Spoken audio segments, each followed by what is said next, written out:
اسرائیل کے خلاف فلسطینیوں کی نسل کشی کے الزامات درست نہیں، عالمی عدالت انصاف میں اسرائیلی وکلاء کے دلائل۔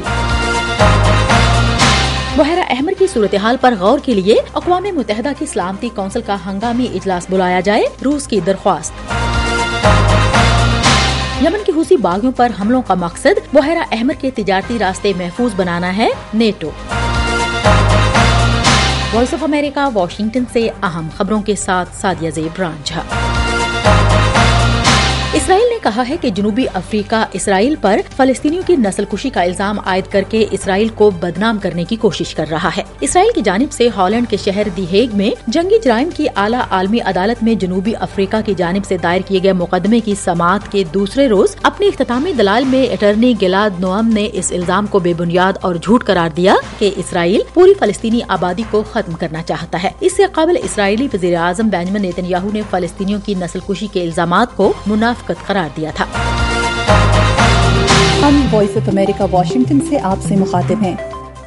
اسرائیل کی فوج نے وسطی اور جنوبی غزہ کی پٹی میں مزید فضائی اور زمینی حملے کیے ہیں۔ حماس کے زیر انتظام غزہ کی وزارت صحت نے کہا کہ گزشتہ رات اسرائیلی حملوں میں درجنوں افراد ہلاک ہوئے۔ ان میں غزہ کے دوسرے بڑے شہر خان یونس پر اسرائیلی فضائی حملوں میں ہلاک ہونے والے 60 افراد بھی شامل ہیں۔ جمعرات کو فلسطینی علاقے میں کام کرنے والے ایک امدادی ادارے نے اطلاع دی ہے کہ غزہ کے جنوبی شہر رفح میں ایک گھر پر اسرائیلی بمباری میں 9 افراد ہلاک ہوئے ہیں۔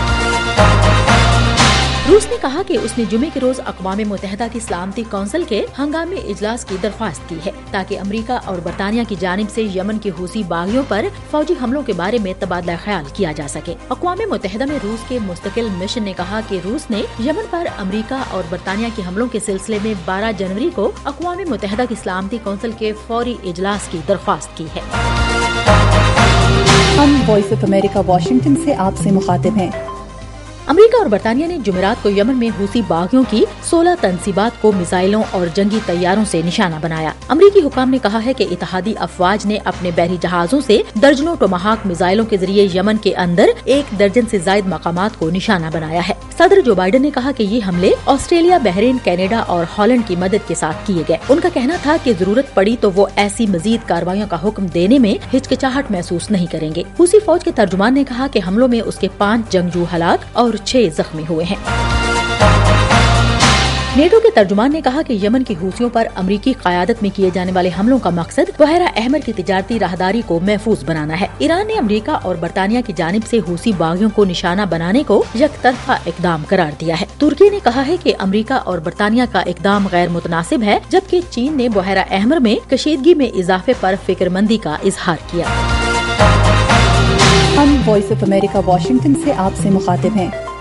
اس سے قبل یمن کے حوثی گروپ کے رہنما عبد الملک الحوثی نے ایک ٹیلی ویژن تقریر میں کہا تھا کہ امریکہ کی جانب سے حوثیوں پر کیے جانے والے ہر حملے کا جواب دیا جائے گا اور حوثیوں کی جانب سے کوئی بھی رد عمل اس حملے سے بڑا ہوگا جس میں باغیوں کے ڈرونز اور میزائلوں نے بدھ کو بحیرہ احمر میں ایک امریکی بحری جہاز کو نشانہ بنانے کی کوشش کے لیے 18 ڈرون اور 3 بیلسٹک میزائل داغے تھے۔ لن نتردد ان شاء الله في فعل كل ما نستطيع۔ برطانیہ کی وزارت دفاع نے حوثی باغیوں کے بدھ کے حملے کو اب تک کا سب سے بڑا حملہ قرار دیا تھا۔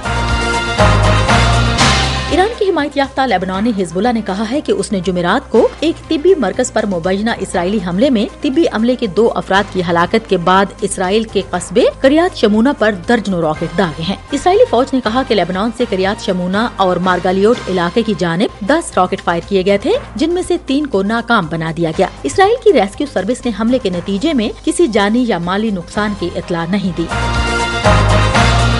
چین کی وزارت خارجہ نے کہا ہے کہ میانمار کی فوجی ہنتا نسلی اقلیتی گوریلا گروپوں کے اس اتحاد کے ساتھ جنگ بندی کے ایک معاہدے تک پہنچ گئی ہے جو میانمار کے شمال مشرق میں لڑ رہے ہیں۔ چین کی وزارت خارجہ کے ترجمان نے کہا کہ چین کو امید ہے کہ معاملے کے تمام فریق سمجھداری سے معاہدے پر عمل درآمد کریں گے۔ میانمار کی حکمران فوجی کونسل کے ترجمان میجر جنرل زاؤ من تون نے صحافیوں کو ایک آڈیو نوٹ میں جنگ بندی کے معاہدے کی تصدیق کی ہے۔ اس کے ساتھ ہی اہم خبروں کا یہ بلیٹن اب ختم ہوتا ہے۔ سعدیہ زیب رانجھا کو اجازت دیجیے۔